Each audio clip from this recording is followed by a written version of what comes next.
And then નીકળ્યા અમે લોકો ત્યાં જવા માટે. તો અમે લોકો 2-3 કલાકમાં તો પહોંચી જ જઈશું આરામથી. અમદાવાદ જવાનું હોય તો ટ્રાફિક તો બહુ જ નડવાનું છે, ખબર જ હોય. અમે લોકો કંટાળી ગયા હતા, તો પણ હું તો સૂઈ ગઈ હતી ગાડીમાં થોડી વાર. એન્ડ અમે લોકો ફાઇનલી પહોંચી ગયા છીએ અમદાવાદ રોશની દીદીને ત્યાં. તો મેં કપડાં ચેન્જ કરીને થોડી વાર સૂઈ ગઈ હતી. એન્ડ ધેન 6 વાગે અમે બધાએ રાખી બંધાવી. અમે લોકો વહેલા પહોંચી ગયા હતા, પણ પછી અમે લોકોએ જમ્યું ત્યાં આગળ. રોશની દીદીએ બધું જમવાનું બનાવ્યું હતું, તો જમીને પછી થોડી વાર રેસ્ટ લીધો હતો. એન્ડ રાખી બંધાઈ 6 વાગે. પછી બધાએ ચા પીધી અને પછી અમે લોકો નીકળી ગયા લુણાવાડા જવા માટે.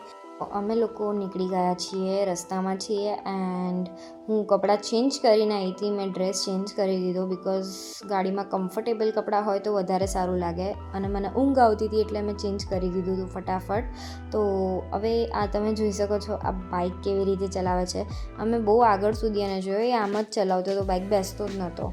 તો મેં સોચ્યું કે બ્લોગમાં આની પણ ક્લિપ નાખી દઉં, કોઈ ઓળખતું હોય તો કહી શકે છે. અમે લોકો ઘરે પહોંચવા જાય છીએ, તો મળીએ આપણે નેક્સ્ટ બ્લોગમાં. તબ તક કે લીએ બાય બાય.